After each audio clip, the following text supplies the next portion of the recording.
Thank you. Sounds better too. I'm Mohammed Patel.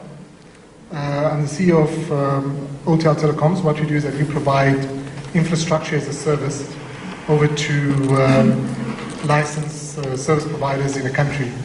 A lot of them include ISPs, wireless internet service providers, LCR providers, and so on. As for the company itself, I'm going to run a very quick video explaining what we do, and we'll go through the agenda, which is not very long.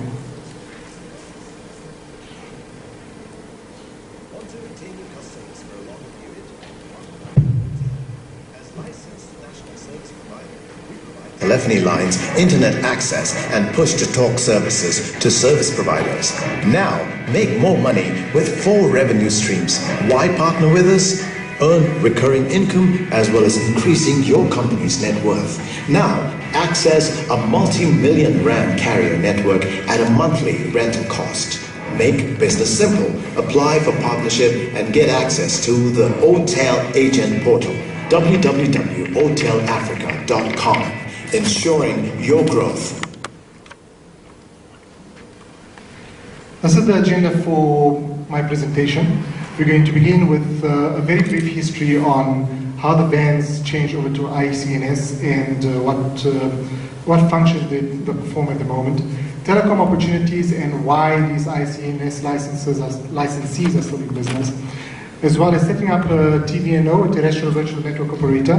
One of the speakers earlier mentioned an MVNO. This is a terrestrial, so it's very similar to MVNO, but more on the landline facilities. Challenges facing when establishing a TVNO, national partnerships established, case studies of TVNOs, and I'll briefly cover the future of digital telephony and where we're heading as far as VoIP telephony is concerned. To better understand my audience, could you please raise your hand if you're already providing VoIP services to your customers? Just one.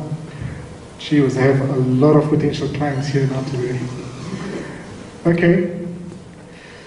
As most of you know, since 2008-2009, when the vans were changed to ICNS licensees,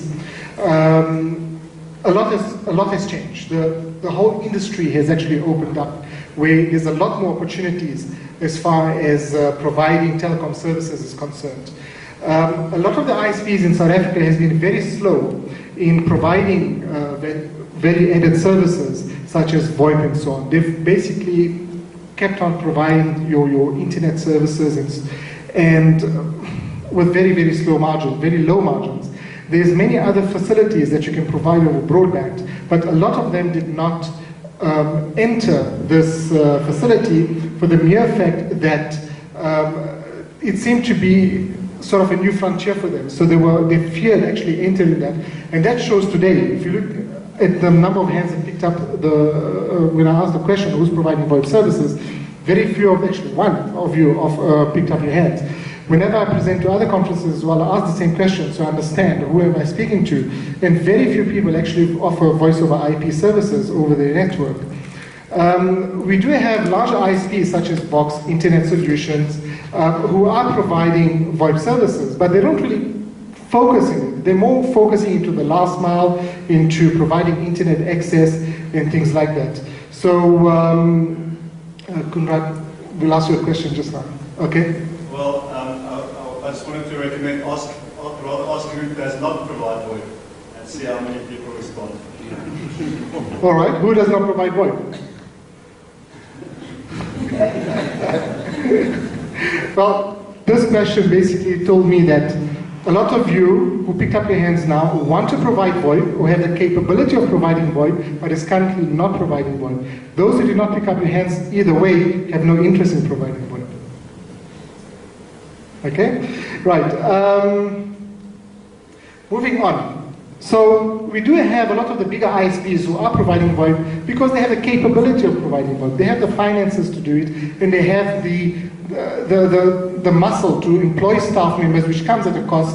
at a very high cost, in fact, because telecom VoIP services is still a very niche market. It's a very advanced market. So it's very expensive to actually employ people to provide VoIP services. A lot of the ISPs cannot afford to go into this value-added service right now because of the cost involved.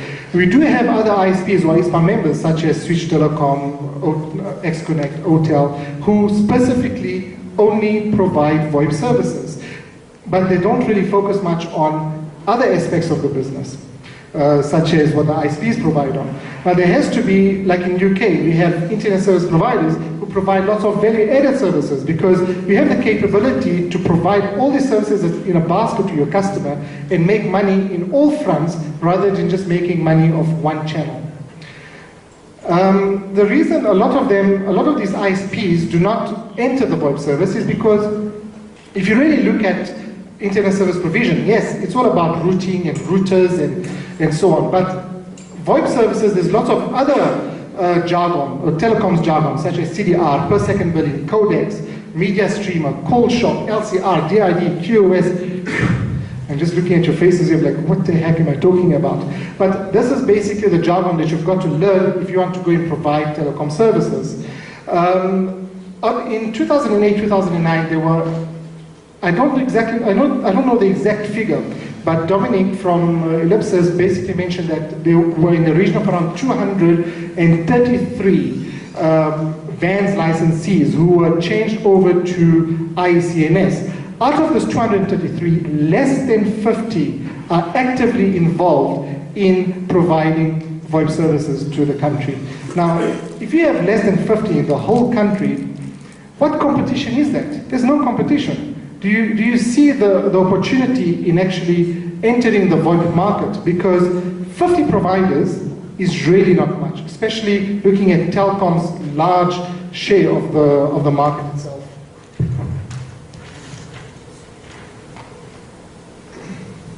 Now, when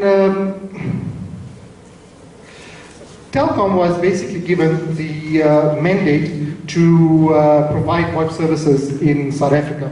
Now, when that mandate was taken away from them, when they were given the freedom of being privatized, what's happened is that they had to start looking at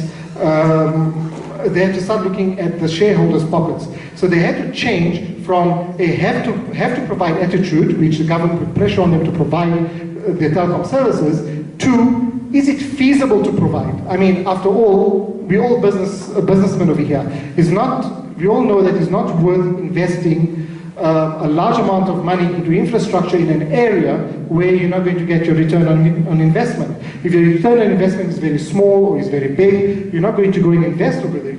So that is basically why Telecom has changed the attitude and say, well, you know what, it's not feasible to provide at this new development that you've built up in Centurion. Sorry, we can't give you telecoms.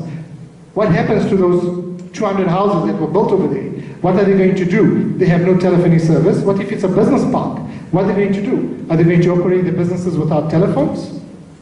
What are we going to do about it? We are ICNS licensees. The reason why the government gave them the facility, the freedom, is because they've given 233 ICNS license holders the capability to provide VoIP services. But we're doing nothing about it, and the reason why is because we all fear of the whole, to jump into the pool, into that. Moving on to the next point is that those areas where, the new areas which the development has come up and so on, there were also poor GSM coverage, because now the network providers like Telecom, MTN and so on has to go and say, well, you know what, is it worthwhile us setting up expensive towers over there for 200 people? If it's not worthwhile, they're not going to set it up. So those users will have to use the nearest tower, which might be very far away. So the GSM coverage is also very poor. There again, we have opportunity in order to provide them telecoms, because if the GSM guys are not providing, Telecom is not providing, they're still sitting without telephones. And a lot of you are nodding your heads over here because you understand exactly what I'm talking about. I myself moved into a new development, and until today there's no telephone service. I'm waiting 6 months for my ADSL to be installed. PBX, businesses could not use PBXs. None of you can run a business without a PBX. You need to transfer those calls. You can't pick up your phone on a cell phone. First of all, you advertise a cell phone number, which people say, well, which monkey is this that's advertising a business on a cell phone? And somebody picks up and says, oh, you want to speak to Michael? Please hold on. Michael, phone for you. How does that sound? The customer, where's the confidence in it? There's no good.